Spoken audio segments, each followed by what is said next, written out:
Download aplikasi Tarbiyah Sunnah di handphone Anda. Tersedia di Google Play dan App Store. Assalamualaikum warahmatullahi wabarakatuh.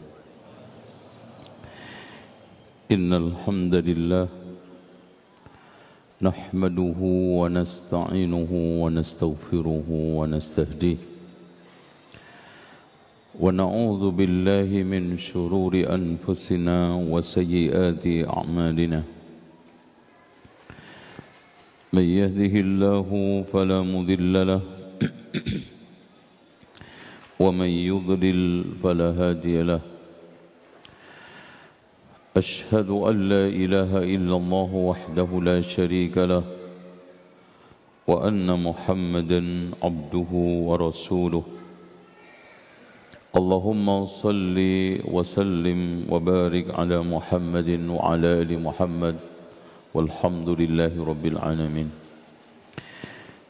Insyaallah ini adalah kajian pembuka rutin saya nanti yang sudah terbiasa sepanjang tahun sebelum Covid. Dan nanti kita akan mengangkat satu buku biar tematik dan ada arah untuk menimba ilmu. Tayyib ya ikhwan, sulit untuk menjadi orang baik tanpa ilmu. Ini kunci. Sulit menjadi orang baik tanpa ilmu. Hal ini ditegaskan oleh Rasulullah, "Man yuridillahu bihi khairan yufaqihu fid din." Barang siapa yang dikehendaki oleh Allah baik akan dipahamkan agamanya. Makanya kata Imam Ibnu Hazm di dalam kitabnya Al-Akhlaq was-Siyar, kitab kecil yang ditulis oleh beliau separuh dari hidupnya. Makanya sayang kalau antum tidak membaca kitab itu. Kata beliau, sulit orang menjadi baik tanpa ilmu. Kalau seandainya ada orang baik tanpa didasari ilmu, maka kebaikannya itu parsial. Dan itu tidak mengakar. Contoh, ada orang dermawan. Mungkin kedermawanannya hanya sekedar aksi sesaat atau karena tersentuh perasaan manusiawi, tetapi tidak ada unsur yang mendalam, yang betul-betul fundamental keluar dari jati dirinya bahwa dermawan itu baik, yang melahirkan kebaikan dan nanti akan membuahkan surga. Taib. Sebetulnya mencari ilmu itu waktu yang terbaik setelah subuh sampai menjelang terbit matahari. Kemudian kita sholat 2 rakaat. Atau setelah asar sampai matahari terbenam. Hal ini ditegaskan oleh Rasulullah di dalam hadis yang dikeluarkan oleh Imam Abu Dawud, dihasankan oleh Syekh Al-Albani, di mana Rasulullah sallallahu alaihi wasallam bersabda, "La an aq'uda ma'a aqwamin yadhkuruna Allah Ta'ala min salatil ghadati hatta tatlu'a asy-syamsu ahabbu ilayya min an a'tiqa arba'atan min waladi Ismail." Andaikan aku bisa duduk bersama kaum untuk zikrullah, dan zikir di sini yang dimaksudkan adalah majelis ilmu. Karena Rasulullah sallallahu alaihi wasallam mengatakan, "Idza marartum bi riyadil jannati farta'u." Bila di antara kalian melewati taman surga,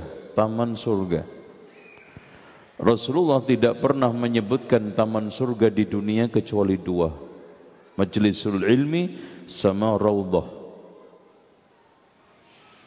Makanya tidak ada rugi orang yang datang mencari ilmu. Bahkan ketika malaikat lapor kepada Allah dari majlis zikir, Rasulullah mengatakan, semua mereka saya ampuni. Malaikat tersebut mengatakan, ya Rabb, di antara mereka ada yang datang iseng. Apa kata Allah? Humul julasa'u la yashqa bihim jalisuhum. Mereka itu berteman dengan orang-orang yang soleh, tidak celaka berkat serius mereka. Jadi antum ngantuk juga dapat pahala, antum tidur juga dapat pahala, main-main juga dapat pahala, iseng dapat pahala, kalau nyopet nggak tahu, ya. Ya silakan tidur. Ya. Baik. Kata Atha Al-Khurasani ketika beliau menjelaskan majlisuz dzikri adalah halaqatul ilmi. Halaqah ilmu. Kenapa dari situlah dia diingatkan tentang surga neraka, diingatkan tentang halal haram, diingatkan tentang batas-batas antara tauhid dengan syirik, sunnah dengan bid'ah, kufur dengan iman, taat dengan maksiat. Makanya disebut dengan majlisul dzikri. Dengan demikian hadirin sekalian, pasca Covid yang membuat rohani kita itu mengkerut, kita kembangkan lagi dengan ilmu dan hadir di majelis ilmu. Yang dikatakan oleh Rasulullah SAW tadi, ahabbu ilayya, ahabbu ilayya. Makanya Imam Al-Qurtubi memberikan satu penjelasan, di antara cara untuk melembutkan hati adalah 4. Yang pertama, melihat orang yang sedang menghadapi sakaratul maut. Ya, lihat. Saat itu kita sudah tidak ada rasa kecuali suatu ketika aku akan mengalami seperti mereka. Kemudian yang keduanya, melihat orang karena mati tidak semuanya membawa sekarat, orang yang sedang dimandikan, dikafani, disolati. Atau kalau tidak ada orang mati, lihat kuburan tempat orang itu dikubur. Dan yang keempat, hadir di majelis ilmu, diingatkan tentang kematian. Makanya kata Umar ibn al-Khattab, betul, setelah aku renungkan tidak ada kelezatan di dunia ini kecuali tinggal 4. Yang pertama, aku kotori kening saya dengan tahajud di akhir sepertiga malam. Yang kedua, aku kotori kaki-kaki saya dengan debu padang pasir untuk jihad di jalan Allah. Dan yang ketiganya, hadir ke majlis ilmu untuk memetik untaian hikmah dari ahlul ilm. Makanya hadirin sekalian, manusia terbaik adalah manusia yang menggiring kepada ilmu dan ahlinya. Ahlinya ya Pak ya. Saya kemarin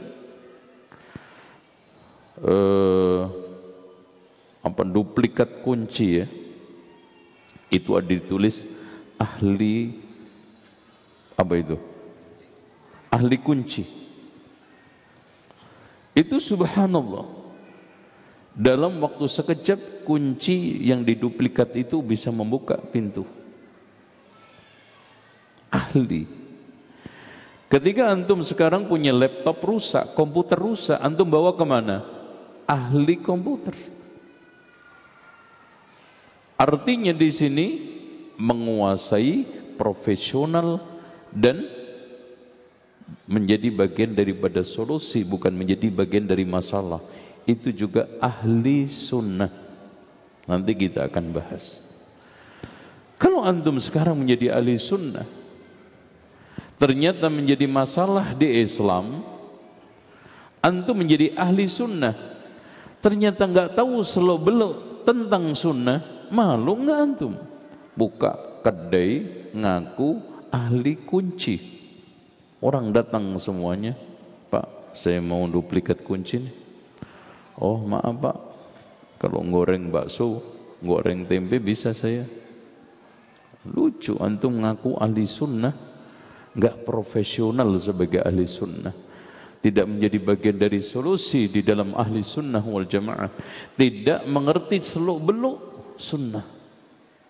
Di antara mereka itu adalah yang mengatakan, apa kajian kok bahas yang sunnah-sunnah, kapan wajibnya? Nah ini nggak profesional banget jadi ahli sunnah.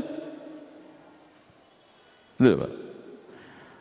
Jadi ketika kita mengatakan ahlul Islam, ahli, itu nggak sembarangan. Ahli membikin kursi, tahu bahannya, cara membuatnya sampai selesai. Ahli komputer, bongkar, pasang. Nah kalau bongkar tok nggak bisa masang berarti itu oke. Dan kata Rasulullah SAW, itu lebih aku cintai daripada memerdekakan 4 dari anak cucu Ismail alaihissalam. Allahu Akbar. Wala an aquda ma'a aqwamin min salatil asri hatta taghruba syamsu ahabbu ilayya min an a'tiqa arba'atan min waladi Ismail. Andaikan aku bisa duduk bersama kaum berzikir kepada Allah dari setelah asar sampai terbenam matahari, lebih aku cintai daripada memerdekakan 4 anak Ismail. Baik. Hari ini kita akan membahas tentang istiqamah di atas sunnah di zaman fitnah. Betul ya ikhwan? Sekarang tidak ada sesuatu yang paling urgent, paling prinsipil, paling fundamental di dalam kehidupan beragama adalah istiqamah di atas sunnah.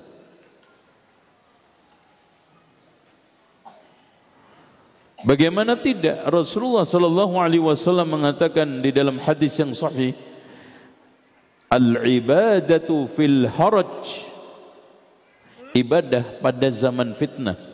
Al-haraj itu zaman fitnah. Kahijratin ilayya, seperti hijrah bersamaku. Allahu Akbar.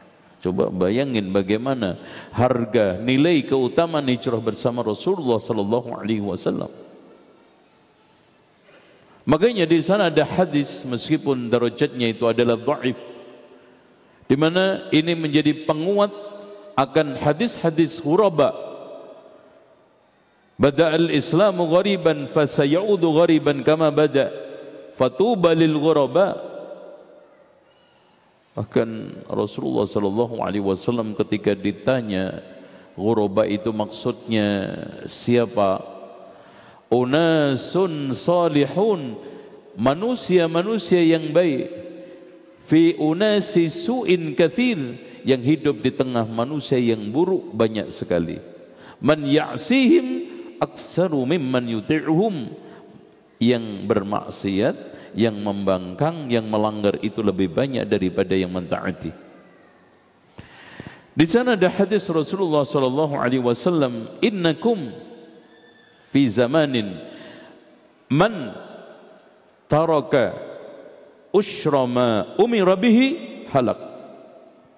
Kalian hidup, ini Rasulullah berbicara dengan sahabat, kalian hidup sekarang di zaman, andaikan kalian meninggalkan 1/10 agama, itu sudah murtad, hancur, keluar dari Islam. Wa sayati zamanun, akan datang suatu zaman, akan datang, berarti pada zaman Rasulullah belum ada. Man taraka fihim usyra ma umira bihim najah. Siapa yang meninggalkan, atau siapa yang meninggalkan dari 1/10 agamanya itu selamat. Jadi andaikan dia itu hanya bisa mengamalkan sepersepuluh dari agamanya, itu cukup selamat. Satu kebalikan. Makanya di sini istiqamah. Kun taliban lil istiqamah wa la takun taliban lil karamah. Kata Abu Ali Ar-Wadbadi, carilah kamu istiqamah, jangan kamu mencari karamah. Nah, supaya istiqamah, kata Imam Ibn Taimiyah, harus ditegakkan di atas dua kaki. Jadi kakinya istiqamah itu ada dua. Yang pertama adalah ta'zimul amri wan nahyi, mengagungkan perintah dan larangan Allah. Selagi antum di mana saja, di dalam hati antum perintah dan larangan Allah itu agung. Di mana saja dan kapan saja antum sekarang ini membesarkan perintah dan larangan Allah, perintah untuk dijalankan, aduh, anak tadi ya Allah lewat sholat lewat sholat jamaah, itu nyeselnya sampai besok. Karena di dalam hati antum ada pengagungan. Ada larangan, ya Allah, ini memandang pandangan maksiat, ini berzina, ini selingkuh, ini khamr, ta'zim. Makanya awal dari ketergelinciran adalah mulainya orang tersebut meremehkan perintah Allah dan larangan Allah. Dan yang kedua, kakinya istiqamah adalah mencintai Allah di atas segala-galanya.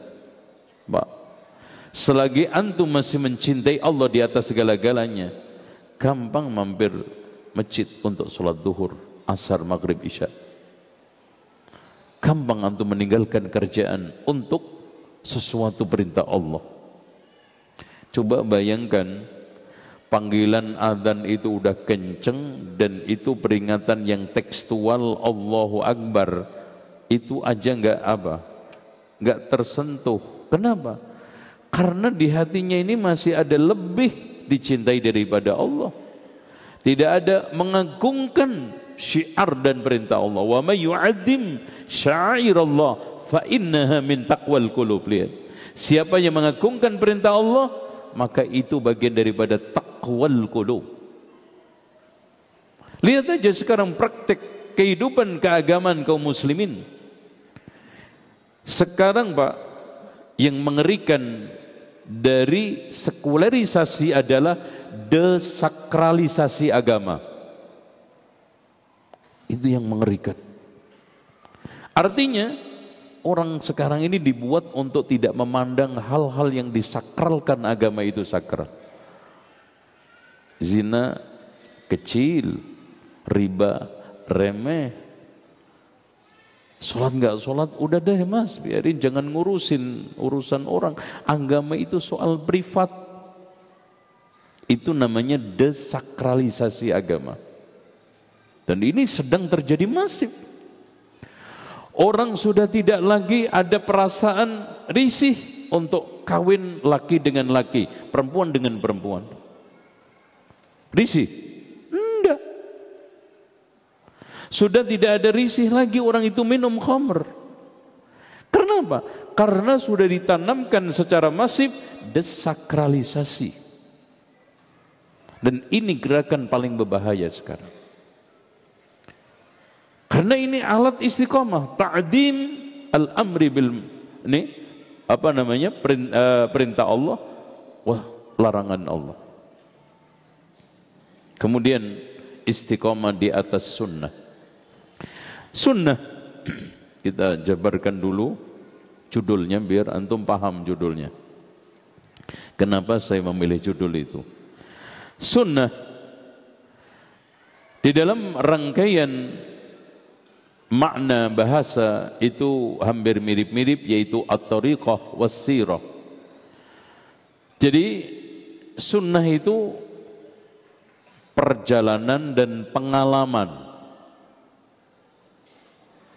Jadi setiap perjalanan hidup menorehkan pengalaman, iya tidak? Ini ngikuti nggak Pak? Halo, tes. Jangan tidur. Enggak. Setiap perjalanan pasti menorehkan pengalaman. Dari pengalaman itu ada rangkaian tata cara hidup. Makanya sunnah itu maknanya as-sirah wat tariqah. Ya, contoh aja, antum 10 tahun menekunin dagang garmen. Oke? Pasti di sana ada pengalaman, iya tidak? Pasti di sana ada tata cara yang antum kuasai, yang bahkan tidak ada sekolahnya, tidak ada akademiknya, semuanya dari pengalaman. Nah, ketika kita membahas masalah sunnah Rasulullah, sama.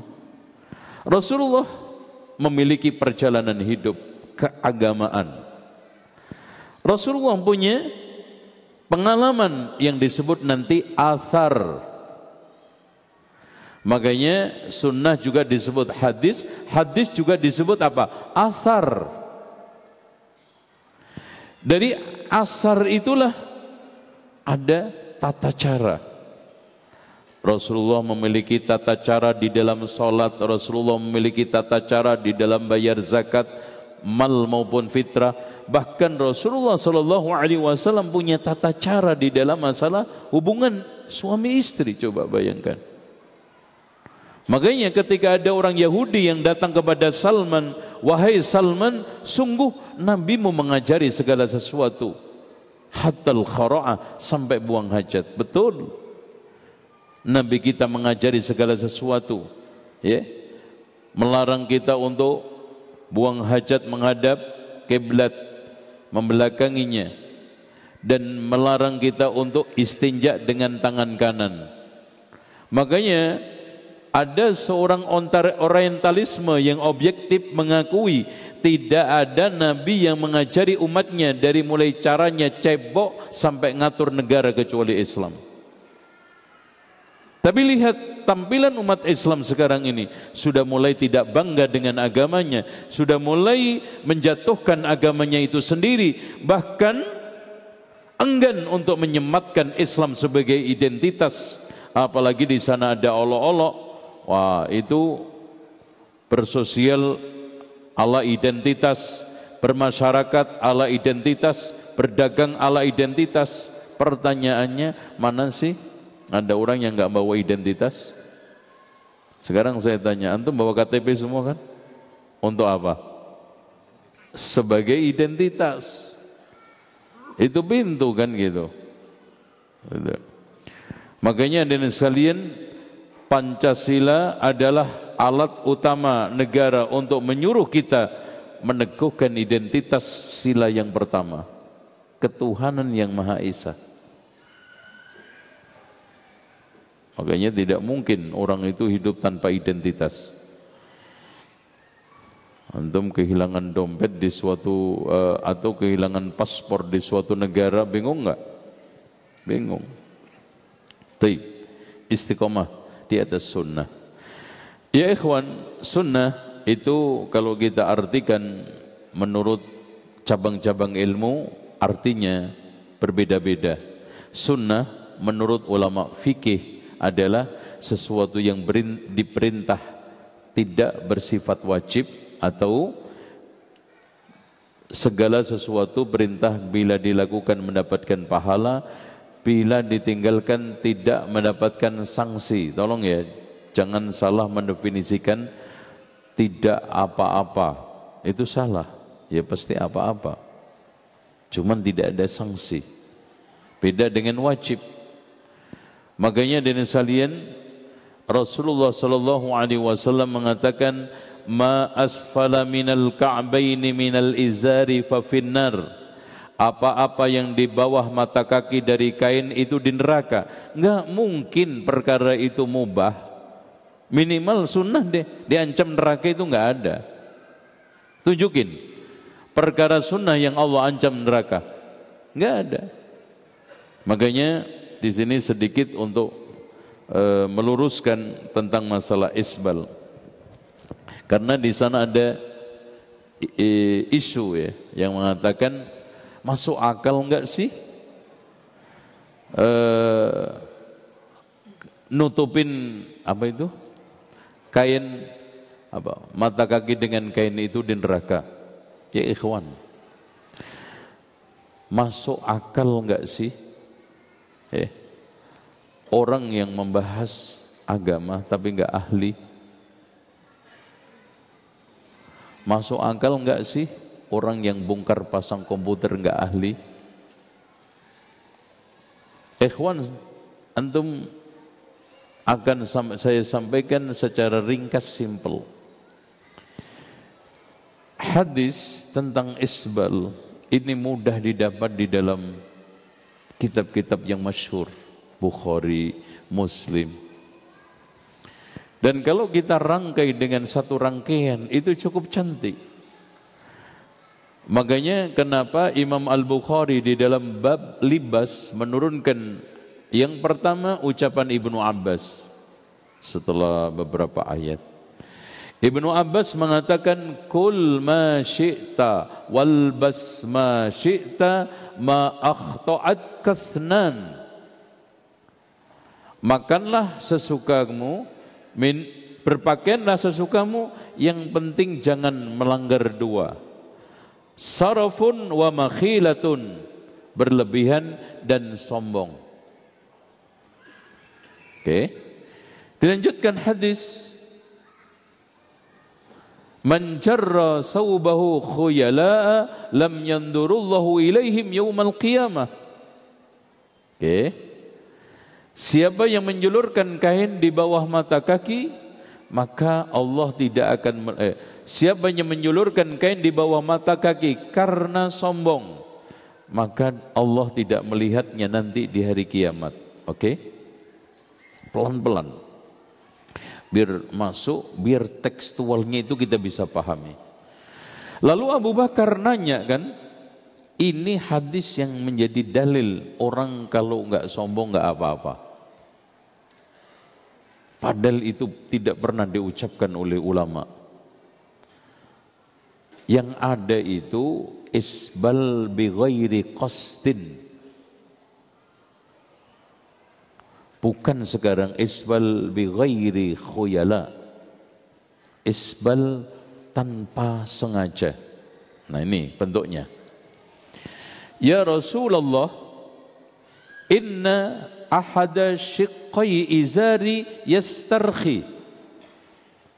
Ya Rasulullah, salah satu apa ini? Sarung itu kalau dipakai kan ada yang, karena Abu Bakar ini orangnya krempeng, Pak. Krempeng, tinggi. Jadi kalau dipakai sarung itu melorot terus gitu loh. Terus kalau dipakai sarung itu enggak rapi. Ada sebagian menjuntai, sebagian ngangkat. Sebagian menjuntai, sebagian ngangkat.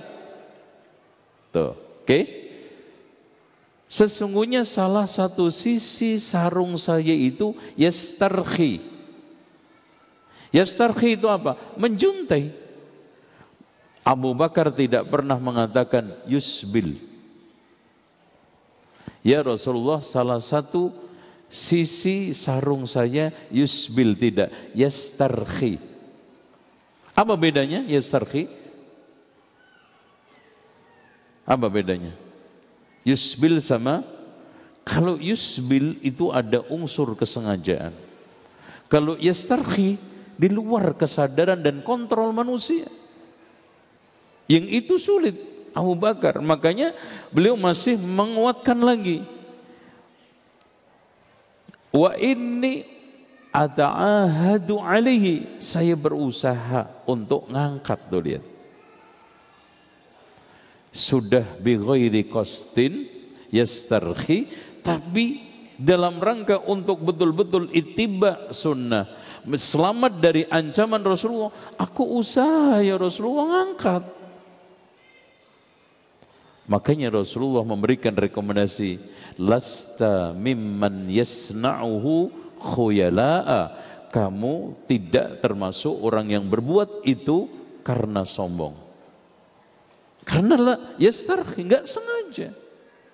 Makanya Ini cantiknya Imam Bukhari.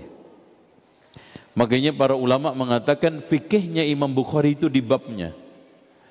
Habis itu beliau menurunkan satu hadis gerhana di mana Rasulullah kaget dikabari gerhana, lari ke masjid dalam keadaan pakai sarung yang masih berantakan, menutup kainnya. Lagi-lagi Rasulullah tidak sengaja.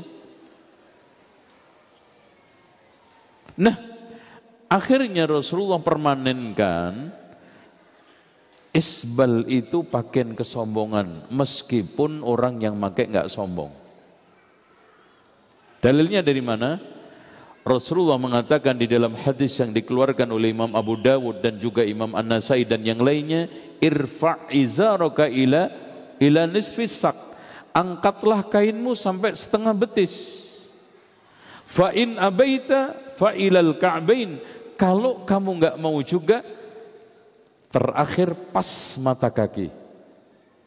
Wa iyyaka wa isbalal izar, waspadalah akan menjulurkan kain di bawah mata kaki, fa innahu minal makhilah, karena itu termasuk kesombongan. Fallahu la yuhibbul mahila, Allah enggak suka terhadap kesombongan.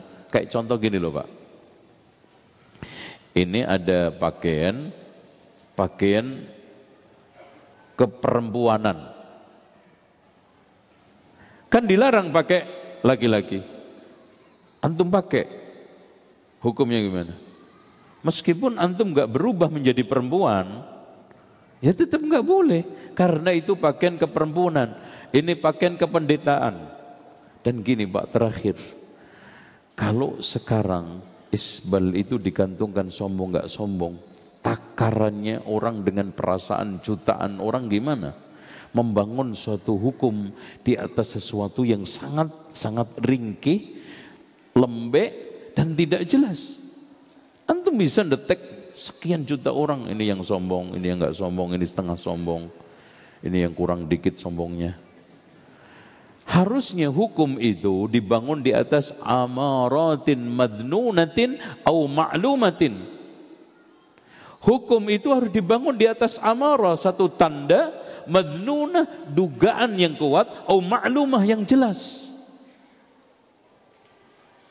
Contoh, dibolehkan sholat qashar karena safar.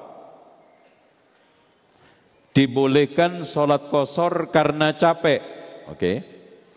Dibolehkan sholat qashar karena safarnya serius. Ini ada amarah, ada alasan-alasan. Sekarang kita rangkum dari alasan-alasan yang ada itu, yang terkuat mana? Safar, capek. Kalau capek, ada yang safar nggak capek. Bahkan ada yang menempuh perjalanan hampir 1.000 km, 10.000 km, nggak capek. Naik pesawat business class. Ada yang pergi 2 kilo capek. Kenapa? Bawa sepeda ondel, bawa kedelai 3 kintal. Capek enggak? Capek. Berarti di sini capek ini ilah yang ringkih, ilah yang tidak kuat. Karena apa? Relatif. Terus kemudian kita bangun jauh, dekat, ukurannya apa? Dari sekian amarat madnunah yang kita duga kuat, maklumah yang jelas adalah apa? Safar. Ada qashar, ada safar. Tak ada qashar, tak ada safar, tak ada qashar. Selesai kan? Itu namanya amarah, illah. Sehingga muncul satu kaidah, al-illatu taduru, al-hukmu yaduru ma'a illatihi wujudan wa adama. Hukum itu berkutat pada ilahnya, ada dan tidak ada. Begitu juga ini. Antum sekarang ini menanyakan semua orang, antum sombong enggak? Kira-kira coba bayangin Pak, mensensus orang sekian banyak untuk menetapkan hukum isbal haram atau tidak haram. Enggak mungkin. Antum nanyain orang Bandung berapa bulan tuh. Terus nanti pindah Jawa Timur, pindah lagi Jakarta. Illah yang sekarang maznunah wa ma'lumah yang jelas apa? Digantungkan kepada suatu amarah yang jelas. Pakaian isbal itu sudah dinobatkan oleh Rasulullah pakaian kesombongan. Fa innahu minal makhilah. Artinya jangan dipakai. Terus kemudian samanya di mana Abu Bakar dengan antum? Abu Bakar menjuntai salah satu sisinya. Antum permanen. Abu Bakar berusaha untuk narik-narik. Lah antum sejak jahit sudah isbal. Kemudian setelah dipakai, pakai sabuk. Isbal permanen sepanjang hari. Kecuali antum copot. Mana samanya juga? Jadi nggak ngeklop pakai dalil Abu Bakar. Karena di dalam kalimat yang diangkat Abu Bakar itu yastarhi. Kecuali Abu Bakar mengatakan begini, ya Rasulullah, salah satu sisi sarung saya itu yusbil. Oke, ini jadi panjang nih gara-gara antum. Baik, ikhwah sekalian. Sekarang fitnah. Fitnah itu secara umum artinya adalah imtihan, ujian. Tapi setelah itu dipakai beberapa makna di dalam Al-Quran dan Sunnah, yang diantaranya fitnah bisa bermakna syirik. Contoh di dalam firman Allah, wal fitnatu asyaddu minal qatl. Fitnah maknanya adalah dhalalah, kesesatan. Di antaranya firman Allah, falyahdharil ladzina yukhalifuna an amrihim an tusibahum fitnatun, ay bimakna apa? Dhalalah. Fitnah bimakna syubhat. Seperti di dalam hadis Rasulullah SAW yang sahih, tu'radul fitanu 'alal qulubi ka'ardil hasiri 'udan 'uda.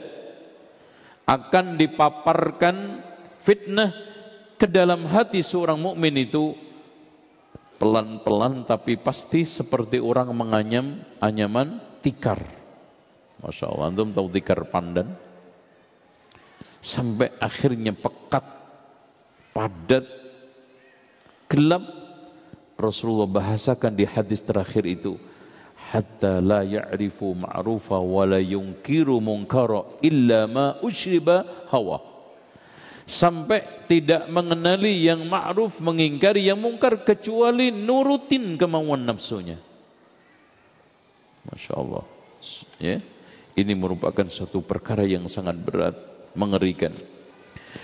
Makanya dan sekalian, fitnah itu ada dua macam, fitnah umum dan fitnah khusus.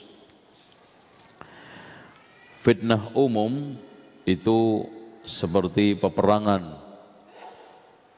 Dan ini akan terjadi peperangan, kerusuhan, perpecahan menjelang Dajjal keluar. Ya.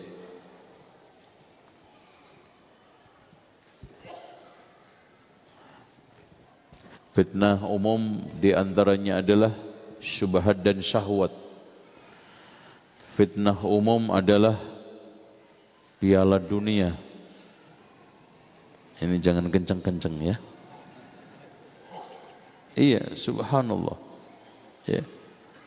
Seorang akan mudah sekali menelantarkan kewajibannya, mudah sekali menelantarkan keluarganya, mudah sekali menelantarkan kerjaannya karena bola. Jangankan final, masih babak penyisian aja udah lupa daratan. Tapi itu fakta. Fakta fitnah seperti fakta fitnahnya perempuan telanjang. Yang dikatakan oleh Rasulullah SAW, sinfani min ahlin nar lam arahuma qablah. Ada dua kelompok manusia yang calon penghuni neraka yang belum pernah aku lihat selamanya. Di antaranya adalah nisaun kasiyatun ariyat, perempuan yang pakaian tapi telanjang. Subhanallah ya. Terus kemudian narkoba, fitnah teroris ya. Ini fitnah semuanya. Pembunuhan ya. Orang sampai tidak tahu kenapa membunuh dan kenapa dibunuh alasannya. Fitnatul haraj. Ya. Tetapi dari sekian fitnah yang paling berbahaya adalah fitnatul syubhat dan syahwat. Syubhat dan syahwat. Inilah yang dikatakan oleh Rasulullah, innahu lam yakun nabiyyun qabli, tidaklah ada seorang nabi pun sebelumku, illa kana haqqan alaihi ayyadulla ummatahu ala khairin ma ya'lamuhu lahum, pasti dia menunjukkan kebaikan yang dia ketahui untuk umatnya. Wa yungdhiruhum syarra ma ya'lamuhu lahum, dan memberikan peringatan akan keburukan terhadap umatnya yang dia ketahui. Ja'ala ya, wa inna ummatakum hadihi, sesungguhnya umat kalian ini, ja'ala afiyataha fi awwaliha aw ju'ila, dijadikan oleh Allah aman dari fitnah itu cuman yang pertama, generasi khairun nasi qarni,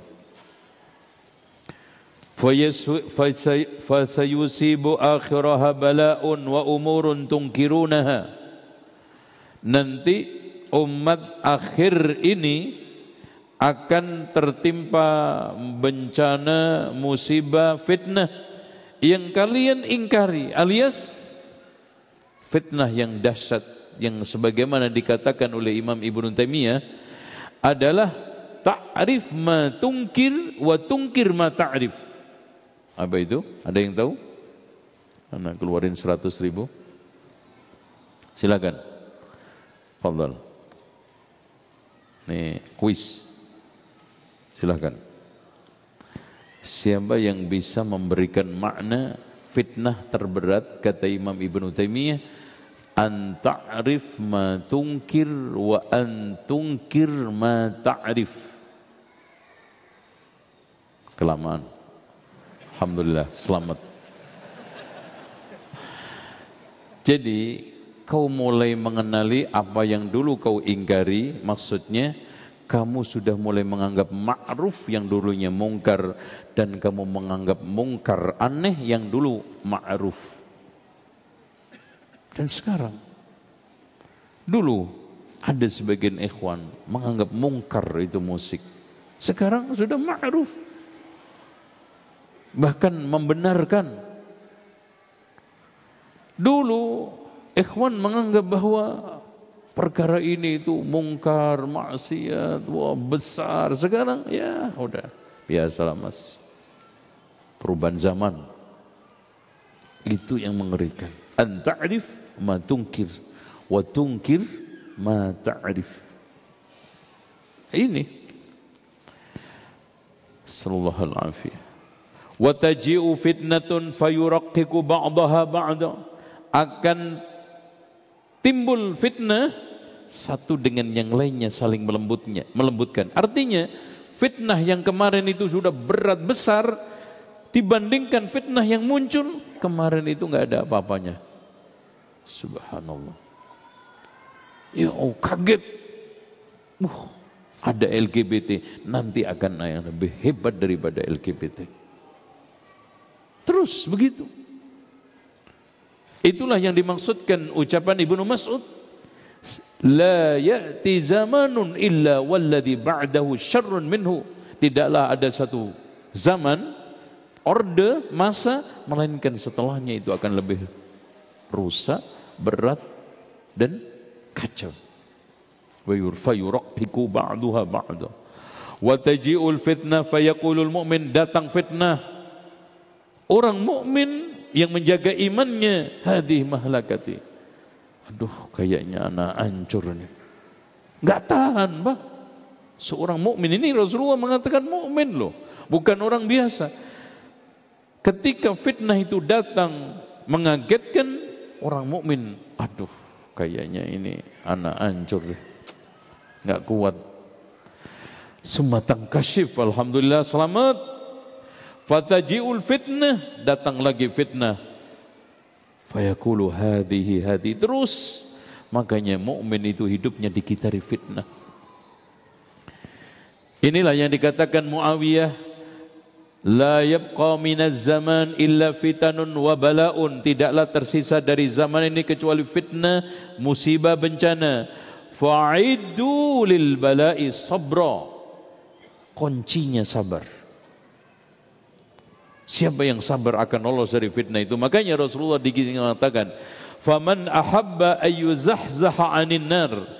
Barang siapa yang ingin dijauhkan dari neraka, wa yadkhulul jannah, masuk surga, falta'tihi maniyatuhu, hendaknya datang kematian. Allahu akbar. Pak, seorang yang beriman yang setiap hari berdoa, Allahumma inna nas'aluka imanan la yartad wa na'iman la yanfad wa murafaqata Muhammadin sallallahu alaihi wasallam fi a'lal jannah.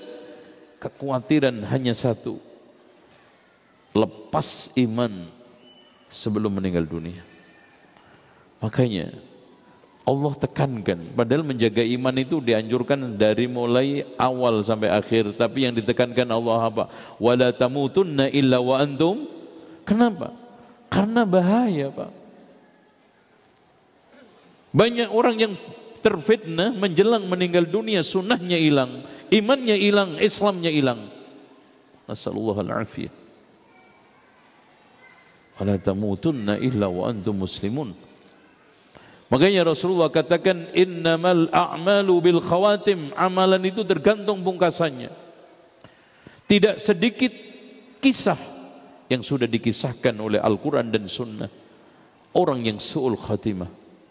Makanya kenapa doa yang dibiasakan oleh Syekh Abdul Aziz bin Bas adalah 3. Allahumma Allahumma sabbit qalbi ala dinik. Kemudian Allahumma rzuqna taubatan nasuha qabla al-maut. Yang ketiga, Allahumma inna nas'aluka husnal khatimah. Mungkin ada yang bertanya, katanya apa yang tidak datang dari Rasulullah bid'ah. Ini kok Syekh Abdul Aziz bin Bas mengajarkan doa yang tidak datang dari sunnah. Di antaranya Allahumma inna nas'aluka husnal khatimah. Pak, doa itu ada 2. Kalau doa muqayyad, ya, dan itu kaitannya dengan perkara-perkara wajib, ya harus sesuai dengan yang telah diajarkan Rasulullah. Tapi kalau doa mutlak, silakan. Teksnya dari antum, yang penting alur kebaikannya itu sesuai dengan Islam. Contoh, emang ada Pak, minta mobil baru, doanya di dalam Quran? Ada nggak? Nggak ada. Tapi boleh nggak minta mobil baru? Istri baru boleh minta doa, ya Allah kasihkan HP baru, mobil baru, rumah baru, istri kurang ajar. Oke. Jadi itu doa mutlak. Makanya itulah doa yang dibolehkan di dalam sholat pakai bahasa kita masing-masing oleh Imam Ahmad. Tapi kalau doa di dalam salat kaitannya zikir, doa muqayyad, ketika rukuk subhana rabbiyal azimi, ketika sujud subhana rabbiyal a'la, ya harus dari Rasulullah. Tapi kalau sekarang sujud, ya Allah, anak ini udah umur 35 tapi belum dapat jodoh, minta ya Allah karuniakanlah kepada saya jodoh yang solihah, duitnya banyak, ya. Gitu Mas. Ada ini ikhwan, mana di HP saya? Oh enggak ada. Minta cariin jodoh yang cantik, yang tinggi, punya rumah, mapan, gaji gede, syukur-syukur bisa mencarikan kerjaan buat saya. Anak aja nggak dapat mas. Itu kalau ada untuk gue nih, bukan untuk ente. Baik. Oke. Subhanallah Pak. Ini kunci. Dan ini yang antum harus lakukan di zaman fitnah. Apa kata Rasulullah? Siapa yang ingin dijauhkan dari neraka, wa yadkhulal jannata, masuk surga, falta'tihi maniyatu, hendaknya datang kematian, wa huwa yu'minu billahi wal yaumil akhir, beriman kepada Allah. Allahumma inna nas'aluka imanan la yartad, iman. Karena tidak ada sesuatu yang mahal lagi. Ya. Tidak ada orang yang bisa menghargai iman di atas seluruh nilai dunia kecuali orang-orang yang beriman. Makanya kenapa ada orang yang mudah nukar keimanan dengan hal-hal yang sepele, karena nggak ngerti harganya iman. Ya. Wa huwa yu'minu billahi wal yaumil akhir fal ya'ti ilan nasi alladhi yuhibbu ay yu'ta ilaihi. Yang kedua, perlakukan orang itu sebagaimana dia perlakukan orang itu sebagaimana engkau senang diperlakukan. Perlakukan orang itu sebagaimana kamu senang diperlakukan. Oh, kalau saya enggak suka digibah, ya jangan gibah. Kalau enggak suka saya difitnah, ya jangan memfitnah. Kalau saya itu suka, kalau ada orang nanya humble, ditunjukkan benar, ya tunjukin dong gitu. Jangan nyesatin. Ada orang nanya jalan, Pak, ini kalau saya ingin ke gedung sate kemana Pak? Nih Bapak ini belok, kiri kanan lurus, kiri kanan kemana? Pernah saya juga di Bogor Pak, Masya Allah, antum tahu sendiri jalan Bogor kan. Udah ngejar kajian di hotel, anak nanyanya itu orang yang hotelnya ternyata di belakang, kentut aja bau tuh, sampai sono. Katanya ini Bapak lurus saja, nanti belok kiri kanan, balik lagi. Ya Allah, ini hotelnya. Astagfirullah. Itu senang nggak antum diperlakukan orang seperti itu? Enggak, jangan perlakukan orang. Antum senang dihormati orang, hormati orang dong. Antum senang didermawanin orang, dermawan dong sama orang. Begitulah. Itu kunci ngadepin zaman fitnah. Pokoknya usahakan dimanapun, dengan siapapun, kapanpun, perlakukan orang sebagaimana antum senang diperlakukan. Insya Allah beres. Yang ketiga, nih, waman baya'a imaman fa'atahu safqata yadihi wa samarata qalbihi falyuti'hu. Siapa yang sudah membayah imam dan memberikan satu aplos tangannya dan kesetiaan hatinya, falyuti'hu, taati. Kunci yang ketiga, jangan melawan pemerintah. Pak, zaman Abu Dzar, insya Allah kita lihat orang-orang soleh masih memenuhi kancah politik, masih memenuhi lorong-lorong kehidupan politik. Itu pun ketika Rasulullah bertanya, ya Abu Dzar, akan datang nanti pemimpin-pemimpin yang senang makan harta negara, apa sikap kamu? Abu Dzar katakan, saya angkat senjata dan akan saya perangi dia. Apakah dibiarkan itu Rasulullah? Tidak. La ya Abu Dzar, jangan wahai Abu Dzar. Isbir hatta talqauni fil haud, sabarlah sampai engkau ketemu aku di telaga.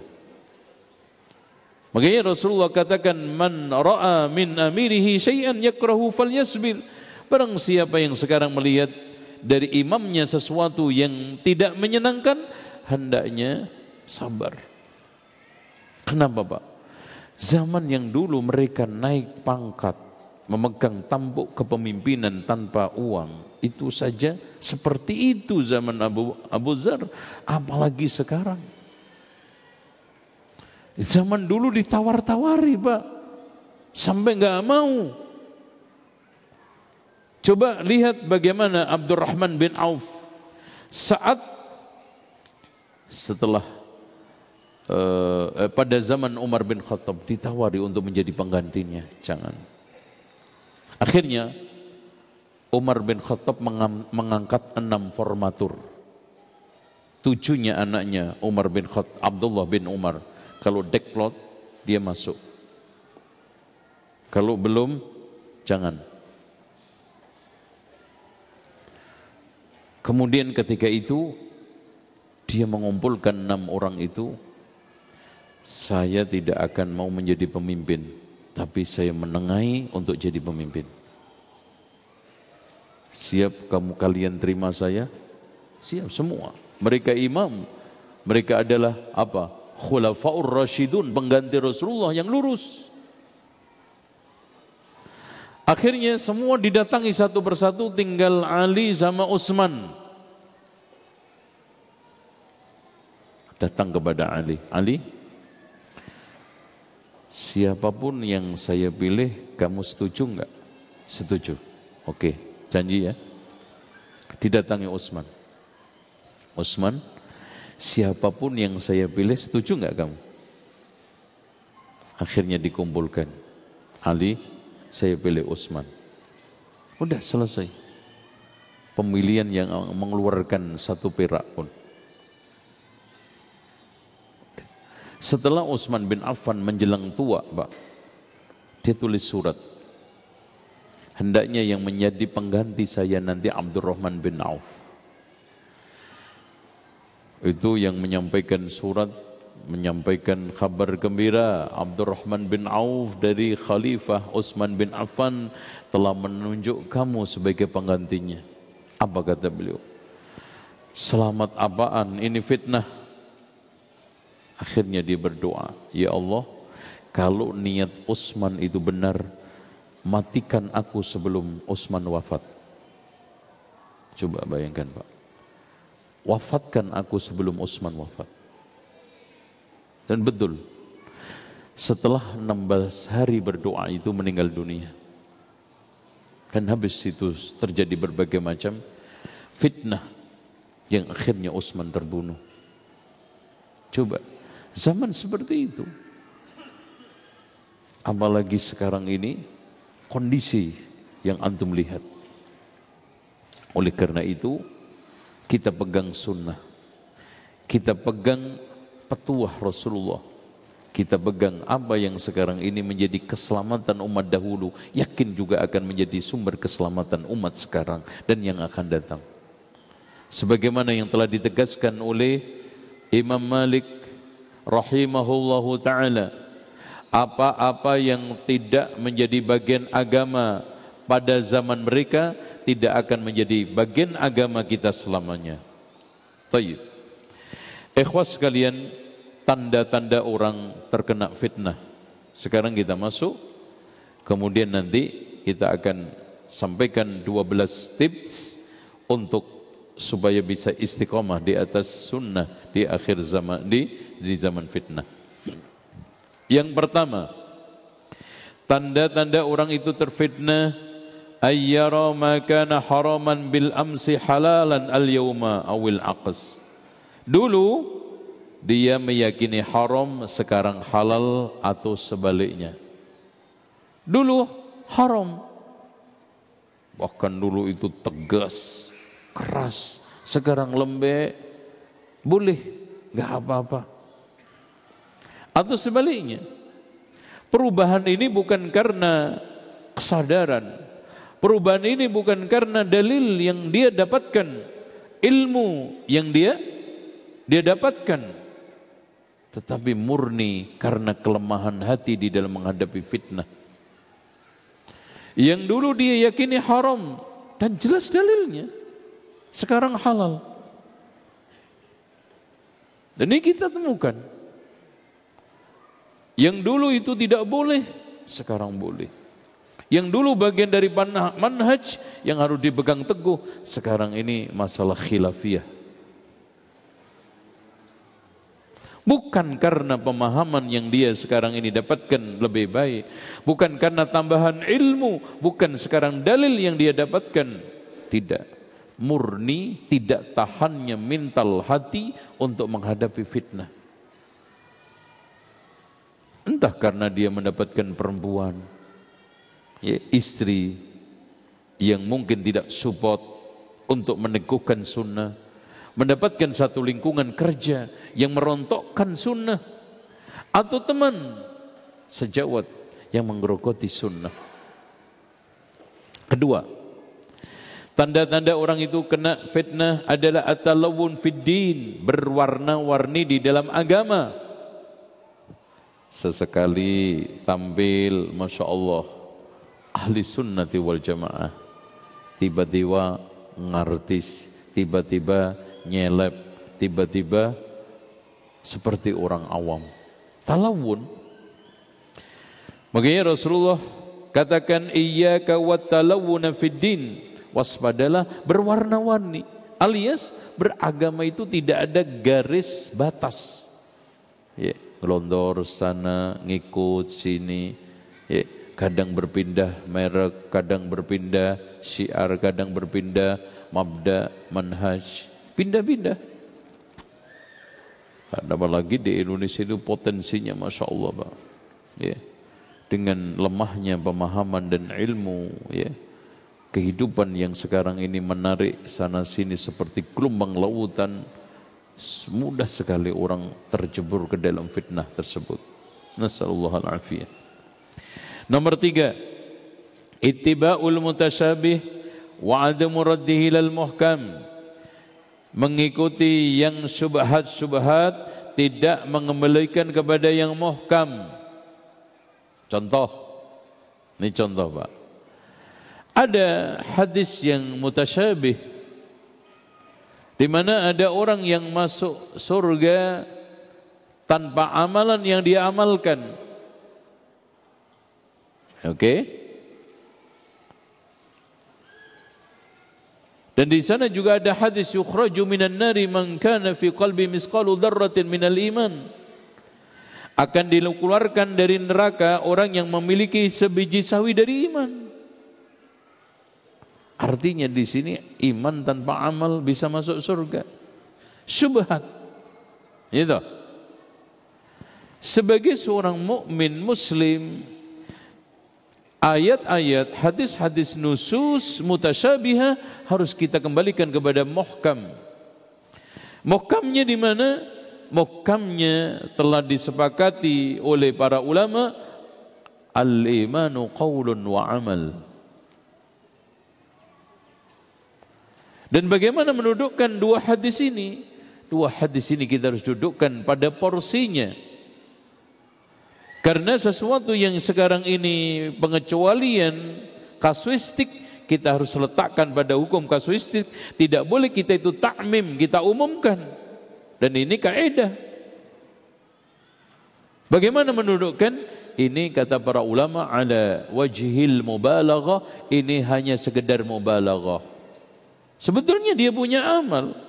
Contoh aja, orang yang hijrah membunuh 100 orang, itu membunuh 100 orang, kemudian menanyakan para ulama, kemudian dia taubat, kemudian dia berjalan. Dikatakan di dalam hadis orang ini belum melakukan amalan ala wajhil mubalaghah. Tapi kalau kita usut, sejatinya dia sudah beramal. Termasuk dia bertanya kepada ulama, bertaubat, berjalan menuju ke tempat orang-orang yang beribadah kepada Allah. Ini semua adalah amal. Ini caranya kita bermuamalah untuk menghadapi nas yang mutasyabihah dengan nas yang muhkamah. Contoh, nas yang mengatakan wa huwa ma'akum aina ma kuntum, Allah itu bersama kalian di mana saja kamu berada. Mutasyabih. Bisa kita maknai Allah itu di mana-mana? Iya tidak? Karena jelas wa huwa ma'akum aina ma kuntum. Tetapi kalau kita masukkan ke dalam nas yang muhkam, di dalam surat Al-Hadid jelas, walladzi khalaqas samawati wal arda fi sittati ayyam summa istawa 'alal arsy ya'lamu ma yaliju fil ardi wa ma yakhruju minha wa ma ya'ruju min, dan seterusnya. Itu berarti di sini wa huwa ma'akum adalah ilmunya. Ilmu. Ya'lamu ma yaliju fil ardi wa ma yakhruju minha. Al-ilm.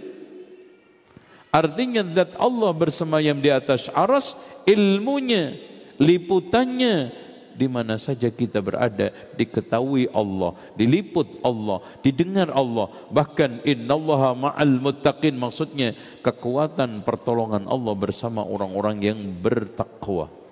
Clear. Inilah manhaj yang benar. Tapi orang yang sedang terfitnah lebih menguatkan mustasyabih syubhat daripada yang muhkam, lebih anteng dengar yang subhat daripada yang jelas-jelas. Oh, kalau ada subhat tanggepin banget. Tapi kalau yang jelas, udahlah nyantai banget, lewat gitu aja. Ini tanda orang yang terkena fitnah. Yang keempat, tanda orang yang terkena fitnah sudah mulai toleran terhadap hal-hal yang prinsipil di dalam agama. Bahkan longgar terhadap kebatilan. Ya, longgar terhadap kebatilan yang batil. Biasa aja. Sekarang ikhwas sekalian, kita masuk ke dalam satu tema inti, tips untuk bisa kita istiqamah di atas sunnah di zaman fitnah. Nomor 1, al-i'tisamu sebentar.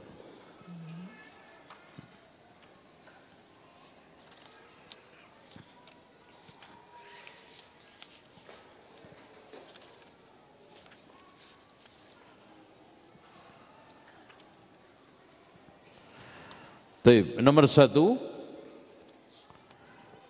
di antaranya cara kita untuk selamat atau tips daripada sunnah adalah ar-ruju ilallahi ta'ala, al-luju, ya, kembali kepada Allah Subhanahu wa ta'ala.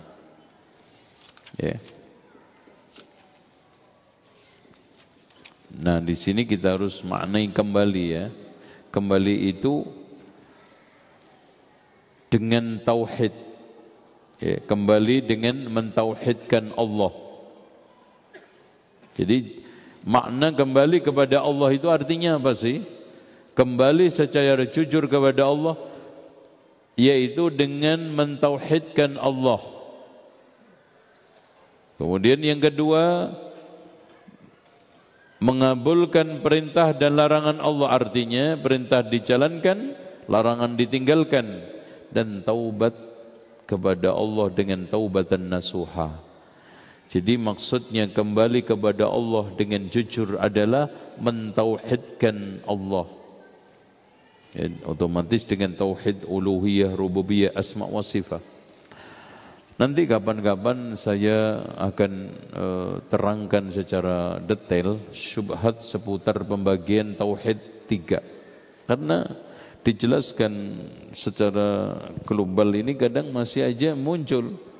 Coba sebutin dalilnya dari mana? Bid'ahkan tauhid 3 itu. Mana dalilnya? Enggak ada.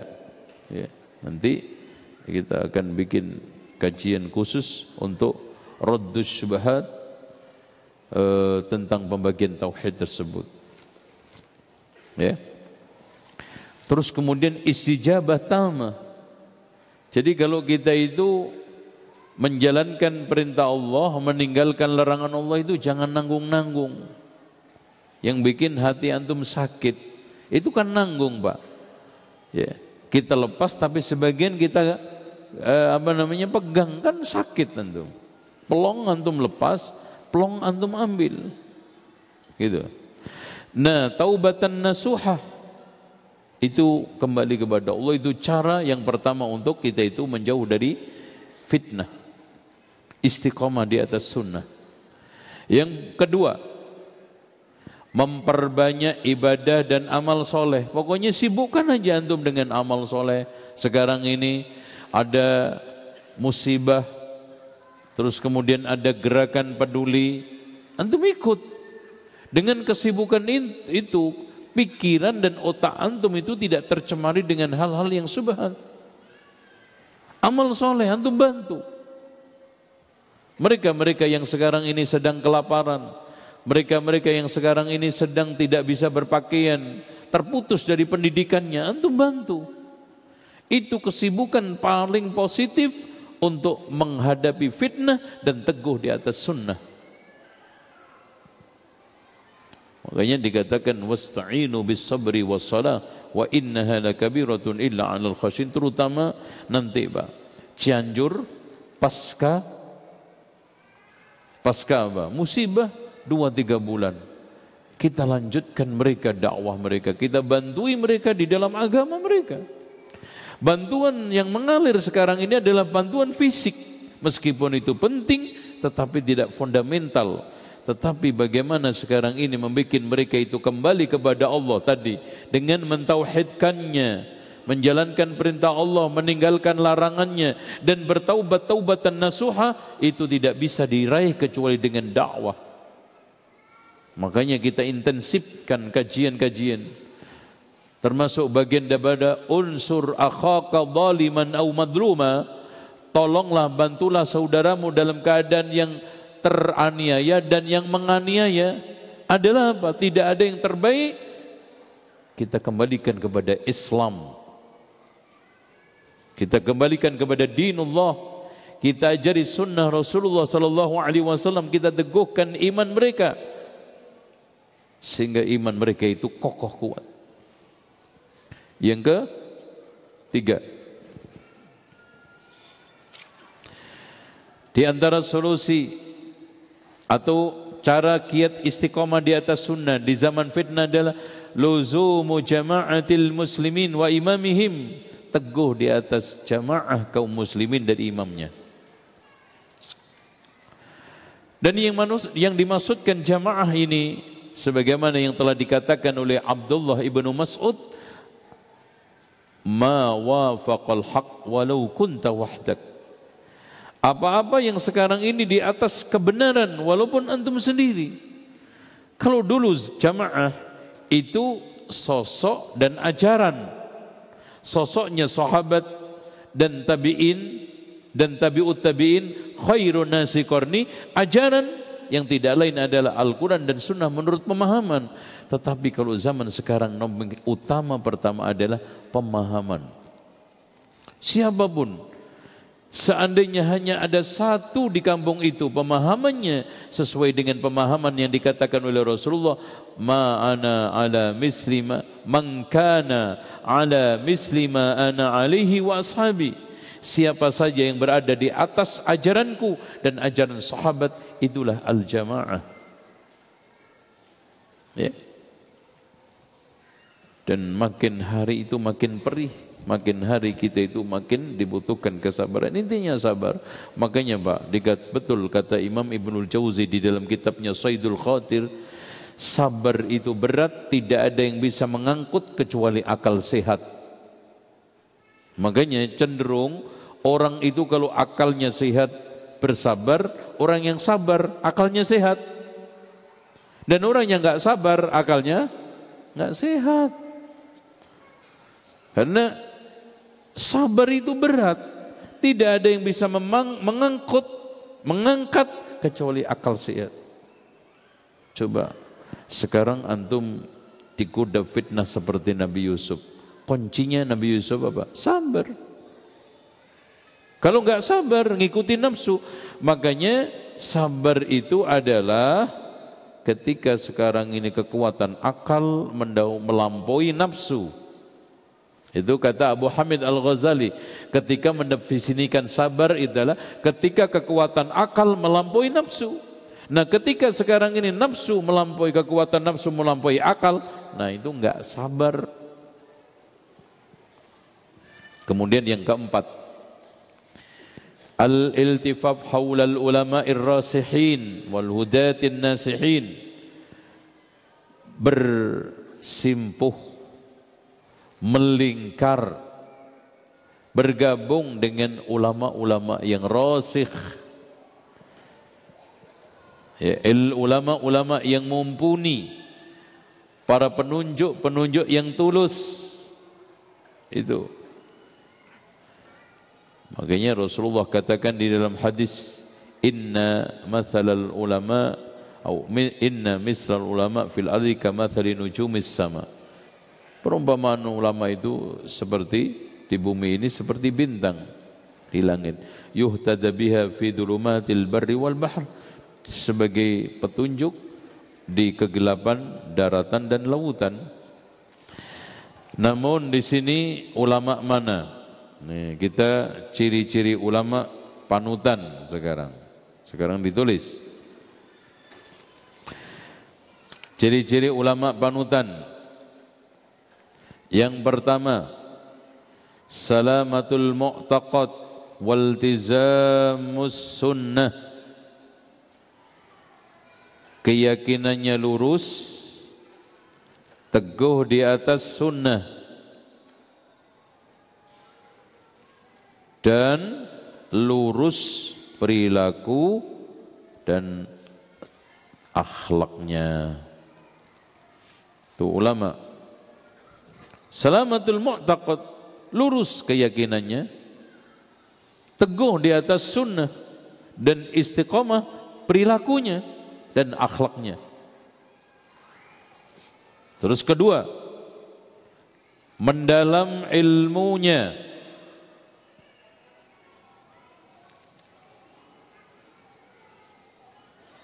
Nomor tiga, mengamalkan ilmu-ilmunya.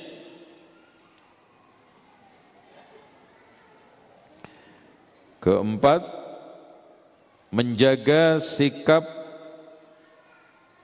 wara, wirai, takwa, dan khasyah.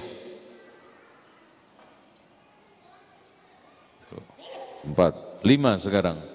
Lima, menjelaskan kebenaran apa adanya, tanpa ada yang ditilep, tanpa ada yang ditutup-tutupin, tanpa ada yang sekarang ini dipolarisasi, dikorupsi.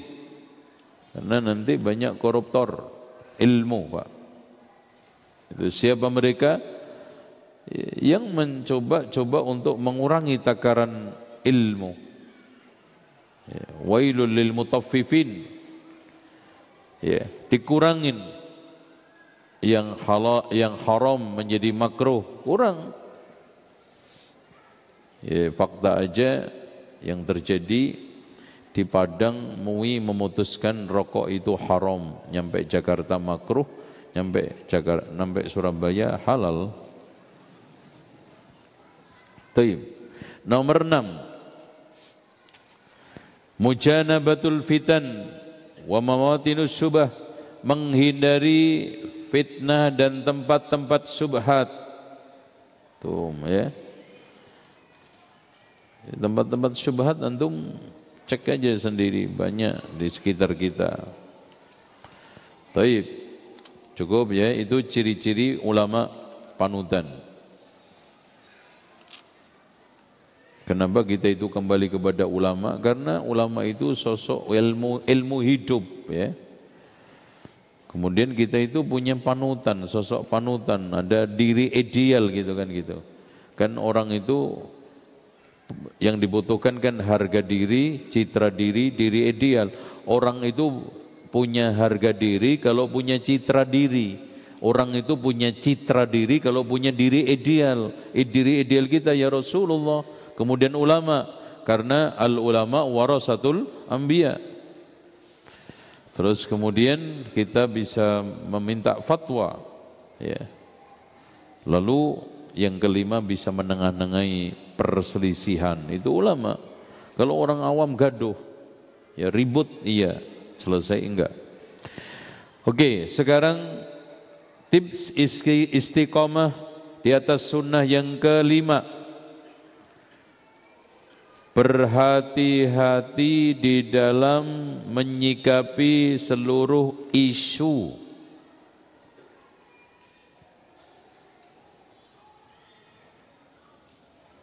Berhati-hati di dalam menyikapi seluruh isu.